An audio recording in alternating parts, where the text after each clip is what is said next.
Hey everyone, as we get closer to Halloween, you know what that means. Time for pumpkins, time for carving. Let's get spooky. And you know what's even better for taking your jack-o'-lantern to that next level?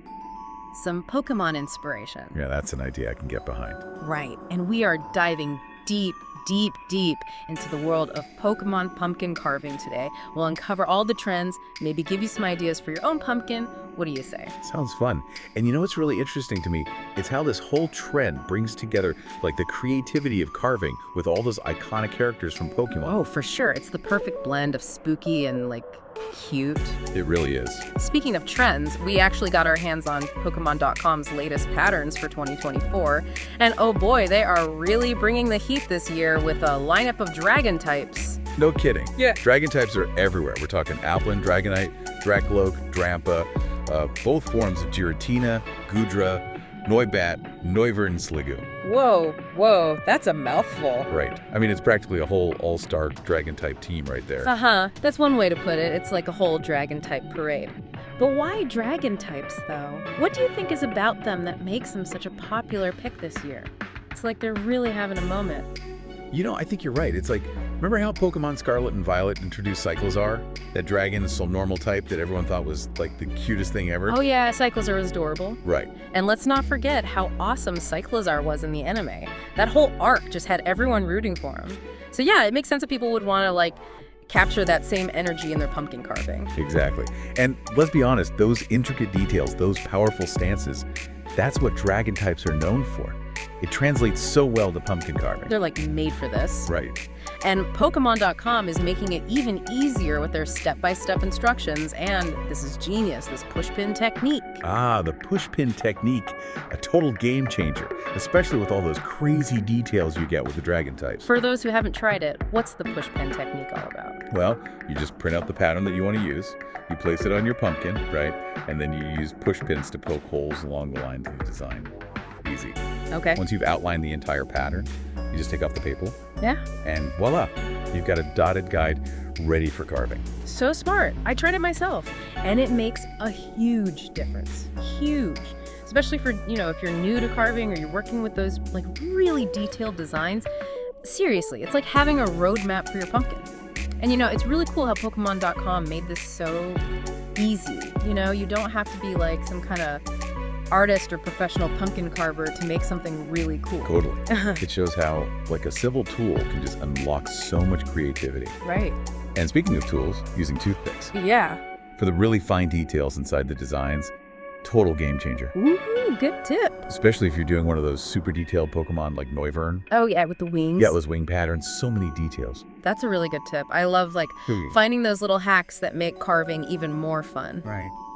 And speaking of fun, this whole Pokemon pumpkin carving thing got me thinking, it's more than just carving, right? Oh, for sure. It's this whole blend of cultures, traditions. It's true. You've got this classic Japanese franchise Pokemon coming together with this, Halloween. Yeah. This Western tradition of Halloween pumpkin carving. It's worldwide. It really is. It's a global phenomenon. It really is. It just speaks to how these traditions can go beyond borders and connect with people. Totally. And we see it everywhere now. I mean, you've got the Pokemon Halloween merch, you've got fan art online, it's huge.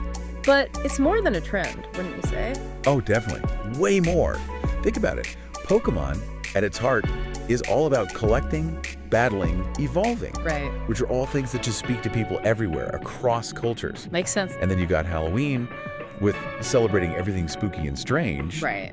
Again, pretty universal appeal. Yeah, it's like they both tap into something, I don't know, kind of primal, imaginative, something that goes beyond just language and culture. Totally. Yeah. And then the act of carving those Pokemon into pumpkins, that's where the magic really happens. Rad. We're taking these digital creatures and bringing them into the real world through this hands-on creative thing. Yeah. It's a way for fans to actually interact with the Pokemon world in a completely different way. Totally. And I bet for a lot of families it's a bonding thing. Oh, absolutely. Just imagine sitting around the table with your family, maybe telling stories about your favorite Pokemon, talking about past Halloweens, and you're turning a pumpkin into this work of art. Love it. It's special. creates memories, strengthens those family bonds. It's like passing the torch, the older generation's introducing the younger generation to the Pokemon they grew up with. Right.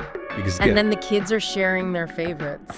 and maybe even like making their own carving traditions together. Yes, I love that. It's just this beautiful cycle of creativity and connection. It is. And we got to talk about the skill, Oh yeah. the artistry. Incredible. Some of the Pokemon carvings I've seen are so detailed. It's amazing. It's like they're taking this skill, this art of pumpkin carving that's been passed down, I don't know, for like centuries. Right?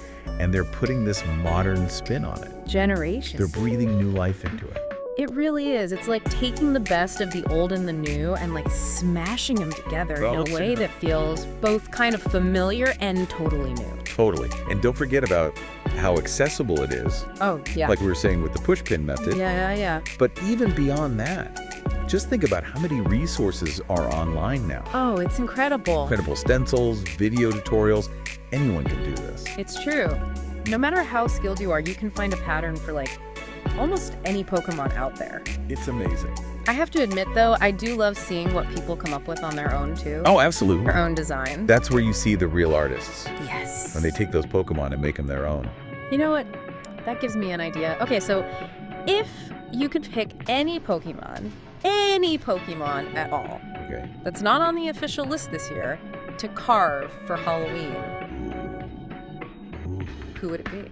that's a tough one. Ooh, I think I'd go with Mimikyu. Yeah. That shy little guy hiding under the Pikachu costume. Right.